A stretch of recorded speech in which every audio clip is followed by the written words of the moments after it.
Hey guys, welcome to the Photo Business Success Podcast. I am one of your hosts, Morgan, and this is Megan. Today, we are here to talk about how to prevent ghosting from potential clients and leads in your photo business, or really any business for that matter, and what you can do to prevent it, and some tips and tricks that we've used along the way. So, Megan, do you want to dive in? Yeah, well, so what I think is really interesting is that when I was coming up, this wasn't a thing. I mean, like, not only was ghosting not really a term, but pretty much like I think I shot my first wedding in 2005 or 2006. Leads at least told you, "Hey, we're going to go with somebody else."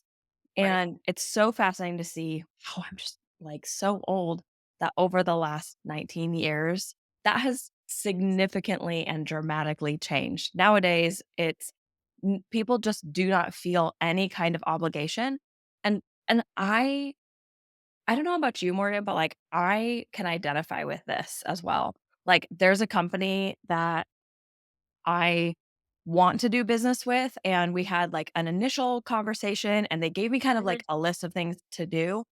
And quite frankly, although that was like 5 months ago, it just hasn't been top of my priority list. And so they've been continuing to reach out and they haven't heard a peep from me. And it's like in my head, I'm not ghosting because I'm not technically done with them, but Right. I'm sure that But on they don't their know that. end, right, they don't know that. On their end, it feels like it. And oh my gosh, as owners, it feels so icky, for lack of a better word, to be in that spot of not being able to know what's really going on. So, yeah, I mean, I remember I think it was 2017 when a friend of mine was like who had a really thriving boudoir business, was like, Mhm. "Ghosting is crazy." And he's Yeah. in a bigger metro area than, oh, maybe not. I mean, I guess I was technically in LA, which is bigger, but he was in a, like, big metro area, and I remember just being like, "I'm not seeing that at all." Fast forward a few years and everyone is experiencing Yeah. ghosting. They'll inquire and maybe they're not even that serious. So, yeah, what do we do? Yeah. So, I mean, first of all, I think like a lot of it is like a cultural change that is, Generational change, perhaps. yes. But I also think like life is so busy for all of us now because first of all, like we have to continue to be working all the time. And like there's not as much, I don't think there's as much like free time or downtime as, like, maybe there used to be, but also I feel like everybody's just filling their schedules because there's, like, always, like, the next thing to be doing, and so, um, it's a lot of it is, like, you just, like, forget to respond, and also, like, you're constantly inundated with new people and new offers that, like, I think a lot of people forget that, like, who they've talked to. Totally. Um, and so, like, part of it, I think, is making yourself human, I think is a big part of it, and making people want to respond to you and give you an answer because they feel connected to you as a like, maybe you're not the right fit, and that's fine, but if they feel like they owe you something because you, like, have presented yourself as, like, a kind human being and, like, they've, like, had a connection with you for, like, one reason or another, they'll feel the need to respond to you. And also, like, that does help increase your chances of booking them anyway. And also, that's, like, the first thing is, like, making sure that you are human and giving them a reason to respond to you is another one. Like, and whether it's, like, I know Wait, I'm sorry. not. Let's back up Yeah. because I both of those are really important things. I have a third one that I want to add, but Yeah. I want to, like, get into, like, let's dig in tactically to each of Yeah. these because I think it's, like, one thing to be like, "Be human," and another to be like, "Here's how." Yeah, Because, I mean, absolutely. like, I don't think there's a single person listening to this who's like, "You know what? I'm gonna be a robot." Right. So let's see, sorry, was your first point be a human? Being human, yeah. Okay, great. Perfect. My brain, I wasn't sure if I mixed those up. Okay, so, like, let's talk about that. Like, how do you be a human? And I think the other challenge is, because this is something that we've talked about, is like, how do we be a human and maintain that we are a business? Yeah. Yeah, so I think one of the ways that I, like, show my personality and show, like, that there's a person behind this business is I utilize Instagram stories a lot, which also pop up on Facebook, and I show a lot of what's going on in my personal life. Do I show everything? Absolutely not. Do I, you know, show that my toddler threw a tantrum this morning? No. But do Can I ask why I not? because I didn't want to try to record that while I was trying to manage her not throwing herself off the couch. Okay. Yeah, that's So, fine. I was curious if there's like a like strategic reason behind no, that. because honestly, I think that, like, us talking about it now, like, I think, like, it's fine to show, like, the not pretty parts of, you know, like, for me, like, being a parent or, having dogs and being a wife or being a business owner. It's fine to not show the pretty parts.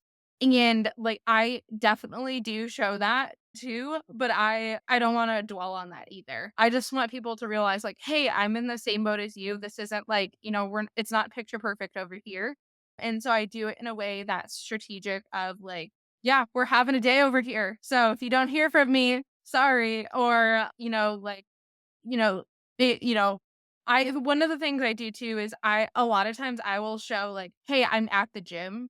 And I do this, one, for accountability for myself, but also, like, I it's 10 o'clock at night and I'm at the gym.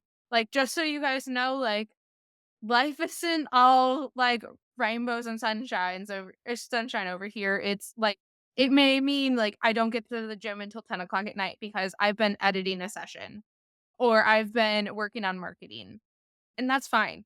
But I think that's one way that I show up and, like, show that I'm, like, a regular person and that there is a human behind this business, but also I put a lot of this information on my website too.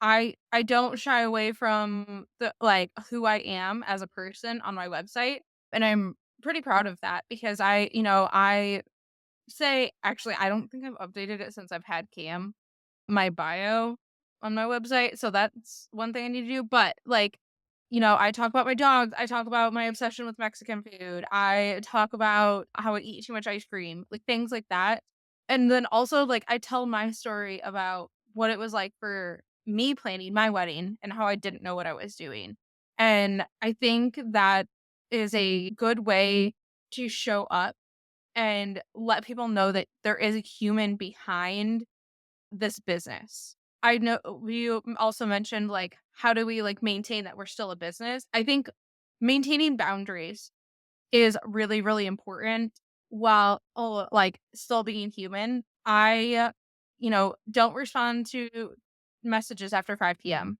I actually had somebody message me on Facebook Sunday at, like, I think she messaged me at noon. I don't answer messages on weekends unless it's, like, for a wedding that's happening that weekend. It was, like, for a family session, and then she got my phone number from somebody from, like, one of our mutual friends and texted me, and I was like, "Hey, I don't usually respond on weekends." Wow, So, that's why I didn't respond. that's some persistence. So I put up those boundaries right away to, like, let this person know that, like, "Hey, like, I am human, like, I know you do know me personally, like, we live in the same neighborhood, but, like, I'm a business, and you're asking me about business things. And so, if you're not talking to me about personal things on a weekend, I'm not answering it." And my clients know this, and my clients also know that, like, if they message me on Instagram about something random, I'm probably gonna answer whenever I can because, like, if it's not about business stuff, that's fine, like, we can have that relationship too. But everybody knows where boundaries lie with me. Yeah. Anything you wanna add to that? I guess I would say agree with everything that you've shared, or maybe it's not that I disagree. It's probably more that I have a just a different viewpoint on it. I think photographers overly humanize themselves on their websites personally, and they make their websites so much about them. In fact, let's just like put a pin in that and come back to that on a future episode. I I don't think that's human enough, but I do agree that so there's a principle in I'm pretty sure we've talked about this. There's a principle of know, like, trust. Yeah. In order for people to buy from you, they have to know you, they have to like you, and they have to trust you. In fact, I had a really encounter last week where who is in the mastermind of a client of mine. So my client's mastermind member reaches out to me and says, "I need to hire you." I've had one real conversation with this person. I do teach in their group every like 6 to 8 weeks or so. This person has already decided they're ready to spend money with me. Doesn't need a sales call level. Also tracked down my cell phone number and yeah, real That's not interesting. easy to get. And it was evening and yeah, it's just like it was sort of an interesting situation, but this person knows me, likes me, trusts me without me. We weren't friends on Facebook, so it's not like she's consumed any of my content. She just like she heard me speak on stage once. I think that was it. Like I think that was it for her. So I that know like trust, building that know like trust is super super critical. The thing with that is I think social media is a brilliant way to do that. But also another way, this is, if you're getting your clients all through Facebook ads or all through SEO, this is a little bit harder to do. But obviously, the goal is that those clients will generate referrals for you. Ideally, your current clients are they're going to know, like, and trust you enough that that will extend to their networks, and when Absolutely. that extends to their networks, when their bridesmaids know, like, and trust you, and their groomsmen know, like, and trust you, and their family know, like, and trust you, then that creates referrals, that Yeah. builds a whole network of people who come to you knowing you, liking you, and trusting you. I think there are a lot of different tactical ways Yeah. to do this, and really one of those is just being awesome at a wedding, and Great. I think we sometimes forget this would be another episode, but we had in my studio, we had an order of, like, all of these people are our clients on Mhm. a wedding day, and Absolutely. and we have an order of importance, bride and groom, number 1, Right. their parents, Curious. their families, wedding parties, their guests. All of those people are clients, and it Right. stuns me even still that most photographers don't think of those people as clients, but since they matter. I was gonna say, we talk about this a little bit in the wedding multiplier toolkit too. Yeah, we do. Actually, a lot. We're that is brilliant. That's such a good thing, and although we are recording this in October, I don't think it will come out for a few more weeks. It'll come out in November. I believe November. this episode will hit the first week of November. So maybe I'm springing this on you. We had already decided that all the sales from October will go toward disaster relief in the Appala- Appala- Appalachia. Appalachia? Thank you. I I think. don't know if I don't know how you were taught to say it, but in most of the US, it's Appalachian Appalachian. Appalachian, That's not yeah, and so anyway, wow, what a tangent, but so maybe for November, or everything leading up to Black Friday, let's say, mhm. all sales will go toward disaster relief because that is something that is close to both of our hearts. So, Wedding Absolutely. Multiplier Toolkit, if you want to grow your business without having to spend money on ads yet, and also donate to disaster relief. That's the way to do it. The link will be Excellent. in our show notes or in the description down below on YouTube. Anyway, treating wedding guests, wedding parties, families, treating them like clients as well, Mhm. and thinking about what that means to you. In fact, although we do go in depth in that, I believe in Wedding Multiplier Toolkit, Yep, there are so many more ways to do that that we haven't totally. ever talked about. So maybe that's another future Absolutely. episode. So, yeah. So anyway, but Actually, sorry, go ahead. I was gonna say, funny enough, I actually booked a wedding last night that was a referral from the best man from a wedding in May. And they happen to be in town. They don't live in Nashville. They're not from Nashville. They just happen to be in town. And so, I took them out to lunch with the bride's maid of honor, who is the best the best man from the previous wedding's girlfriend, who I met for the first time at that wedding. And before we had, like, even finished lunch, they were like, "Yeah, we're ready to do this." Because they already knew me. I and we had a conversation during that lunch that really, like, hones in on the know, like, and trust about, like, I don't put my prices on my website, and I didn't give them pricing before we met. And they're both the bride and groom are engineers, and they were like, "Yeah, we just, like, wanted to see, like, pricing from these other people we inquired with before getting on a call with them." And I was like, "I didn't give you guys pricing." And they were like, "Yeah, but you were a referral from Jacob, so, like, you don't count." And I'm like, "Okay." So that, like, just hones right back into it, is like, the like, these people are going to continue to refer you, and you're not going to have to meet the same standards that other people would. Right. Yeah. So, okay, we talked about being human. Let's move on. I can't remember what your next point was, but it was a good one. Giving them a reason to respond. Yes.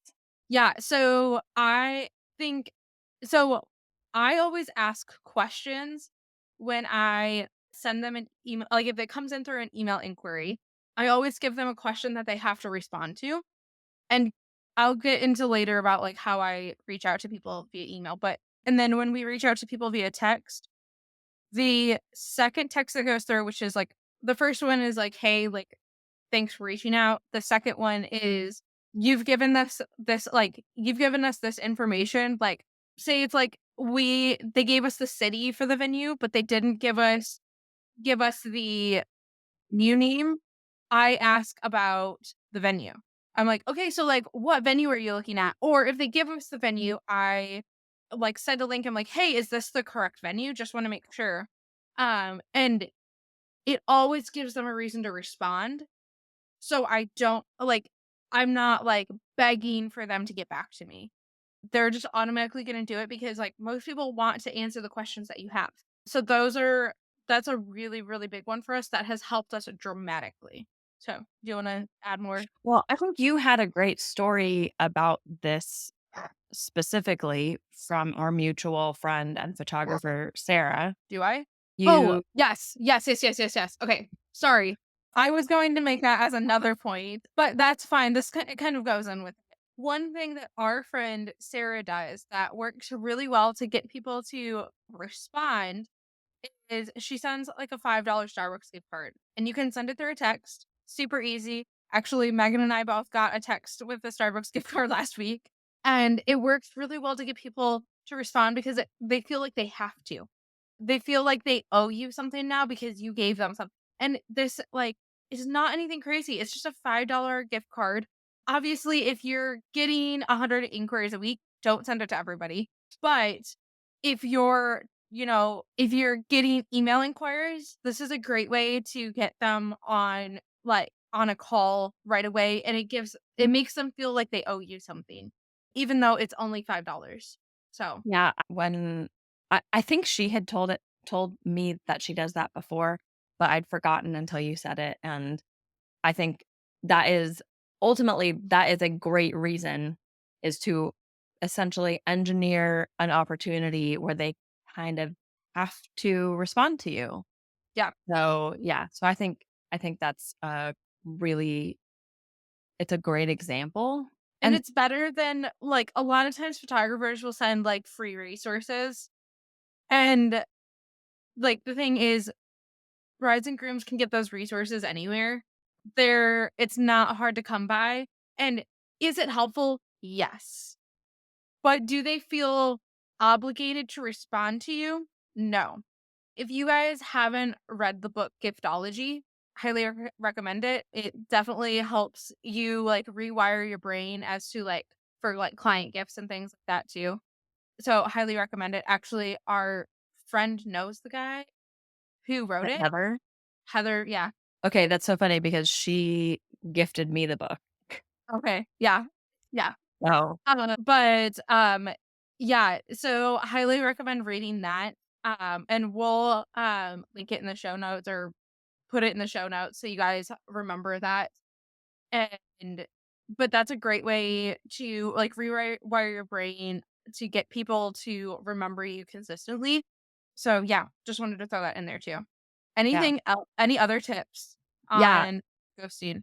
Oh, yeah. So I got a big one here, Okay. which is so I want to talk about follow up and actually I guess my tip would be don't take it personally, which we kind of already touched on a little bit. But okay, so just as a background, I've trained about 300 salespeople, and so I actually sorry, that's not true. I've trained about 100 salespeople. I've trained about 200 other people. That's not true either. It's way more now, but whatever. So I in doing sales training, I and these numbers are old. So I assume actually that the numbers are changed, but we're going to give you just the numbers that I have from 2016. Again, I know that's so long ago. Half y'all weren't even born by then. Just kidding. I know you were, but you weren't shooting, most likely. I wanted to give these numbers and it might help you to write them down as I say them because if I could put it on the screen, I would do it for you, but here they are. I got this. This is like my first photo that I ever favorited in my phone so that I have it to go back to. So, all right, 4% of salespeople, by the way, you, a business owner, are a salesperson. Absolutely. 44% of salespeople give up after the first attempt to reach someone. 4% give up after the second attempt. 15% give up after the third attempt. 12% give up after the fourth attempt. So let me do some math for you here. Oh, actually, one more thing that I need to tell you is that 60% of sales happen after the fourth attempt. Now, that means that 94% of people give up after by the fourth attempt, which means that 6% of salespeople make 60% of the sales. So if you can just be somebody who follows up, who doesn't take it personally, who's not like, oh, woe is me. They have moved on to another photographer. This is tragic. If you can just not internalize that and treat this like it is your job Job because it is. because it is, then guess what? You will be in an elite class of people who are making more sales. I genuinely believe that this is one of the reasons why both Morgan and Sarah are booking more weddings than most people is they have follow-up systems in place. So even just that story that we told with Sarah, it's like she followed up or she responded to the lead. She didn't hear back from them. She does a follow-up. Morgan has like an insane follow-up process. And actually, Morgan, I would love for you to tell them about didn't you just book a couple weddings from Yes. tell Yes. tell us about that. Yes. Okay. So I well, 2 things. Before I get into that, I like jump back to something real quick. One of my favorite sayings from one of my business coaches is the fortunes and the follow-up. And it's like I just like constantly remember like always like am thinking about the fortunes and the follow-up, the fortunes and the follow-up. So Just so you know, he did I know he didn't, okay. but like that's where I learned it from. So Yeah. like and then another thing is we were talking about this on a coaching call back in May, I think. And you were talking to me about when you worked for the giant company and made sale. I don't know if we're allowed to say it. So Looked yeah, I didn't figure and making sales calls. And you told me that you keep following up until you hear an answer because no. That's not what I told you. until you hear a no. No. That's not no. I What follow up did you until my role is, I follow up until one of us is dead. Okay, Because well, I heard no, like, so many times that's from true, people who that's true, ended up buying from me. that's true. Now, would I do that in wedding photography? No. Probably not, but in the right situation, if they were just like, "Oh, well, like, we don't need it right now. We're Yeah, still that's shopping different. around." That's not a no. It to me, that is a not right now, Right. and that means you still require a follow-up. But basically, I, think about that regularly about, like, we, like, have to keep following up. It is our job. There are people being paid lots and lots of money to continue to follow up with people in other jobs. So, what makes us different as photographers? There is no different. There's one difference. Another what is that? Not I'm not trying to be sassy, but, like, Okay. those people, they have somebody else paying the bill, and Right. so, like, by We should all be more rights, have a little more room to slack. I was gonna Right. say we should be more motivated. We should be more motivated because no one's gonna pay our bills for us Right. last month. Right. Another thing I wanted to, like, reference to, and I've brought this up a lot this year when talking with other photographers, is it's an election year. How many times do you get calls about elections? And, like, you may tell them no 100 times, or may just, like, hang up the call, like, send it to voicemail, whatever, but they still keep calling you back because it is their job. Mhm. It is the same way that it is your job to continue to follow up with, your potential leads and your clients. Yeah. Back to what you were referencing with me, I booked a wedding. Oh, go ahead. Sorry, let me just real quick insert a point on that. For those of you who are listening who are like faith-based people, I also just want to touch on the concept of stewardship. So there's a story in the Bible, Jesus tells it, it's a parable of basically a master who gives three servants called a talent or some money, basically, and tells them to take care of it while he's gone. And the first servant he gives, I believe, 10 talents to, and that servant invests it and is able to double the talents. The next one I think he gives 5 talents to. Don't quote me on the numbers. I can't remember exactly, but he gives 5 talents to, and I think he's able to get I know he's able to get a return as well. I can't remember what it is. And then the third one is scared, and so he buries it and like, doesn't do anything with it, but is able to return the one talent that he was given back to the master upon his return. And the master is like, "You did good, you did good, you did terrible." Takes that talent and gives it to the one who earned 10 more. Must be good stewards of what we have if we're going to be entrusted with more. So, if you are not being a good steward of the leads you have, guess what? You will struggle, and this is like you can say it's like so for me personally, I believe that this is how God set up the world. I don't think it's God's like I don't think it's him withholding necessarily. I think it's literally how the world works because I see this happening in non-Christian places all the time where a stingy business owner, guess what? Like just sows and reaps stinginess. Mhm, But a generous business owner is mhm. able to yield so much more. Again, this is like without them even having faith. Yeah, So, like, be good stewards of the lead that you have.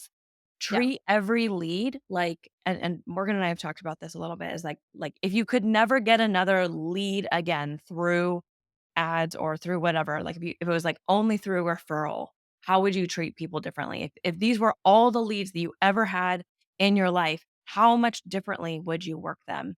And so like when we And talk about follow-up, the that's wedding multiplier toolkit goes into all of this. yes. Okay, sorry. Continue. Tell us the story about you booking these Yeah. weddings. Okay, so I'm just gonna call her my VA. She, like, does our leads management. I know Megan hates the term VA, but it's Me the too. easiest way to refer to her in this situation because she does lead management, and she's going back through and reaching out to people. And we get to a lead from September of last year, has no plans whatsoever, has no idea what's going on in wedding planning, and all of a sudden, I I get a call. I have a call on my calendar, and I'm like, "I don't know who this is." And I pull up her information. She's a lead from September of last year. I ended up booking her for her wedding. Still don't know when it is or what they're doing, but that's fine. And it was over a year later. We booked them for their wedding, and that's because we followed up. Mic drop. And I So, think you had another one similar to that in the same time period, didn't you? we had a call get scheduled from a lead from February of 2023 Yeah. in the last, like, 2 weeks. Yeah. So just if that's not enough incentive, y'all, like, just remember the fortune Not is in the follow up, and not everybody's ready to buy right now. right? Although, like, website leads tend to be more ready to purchase, some are just gathering information. And Yep. so it's important to just keep following it. And Yeah. a lot these like 3 things are going to dramatically help with your ghosting rate. All right. This is a long episode, so I It's a think we long should wrap episode. up. Yeah. Let's and any parting wisdom or anything you want to share? Just, keep putting yourself out there, keep doing what you need to do to I guess, like, follow-up is a, revenue generating activity. All of these things we talked about are revenue generating activities, which will help you grow your business and maintain your business if that's what you prefer. So, just keep doing those things, and yeah, we'll talk to you guys soon. Like Megan said, we are going to be if you choose to purchase the Wedding Multiplier Toolkit or any of the items in our storefront, all of those proceeds will be going to disaster relief in the Appalachia area. And we have like direct ties to that area who can help get the most use out of that money. This isn't just going to another foundation. This is going to people directly in Appalachia. So if you guys would like to help in any way, shape, or form, please let us know. And we'll be linking all of that in the show notes. Don't forget to like, subscribe. If you're watching on YouTube, comment. Wherever you are, please leave us a review or just give us some feedback. Even again, just commenting so that we can know what you want more of. And thank you so Okay. much. We will see you in the next episode. Bye, guys.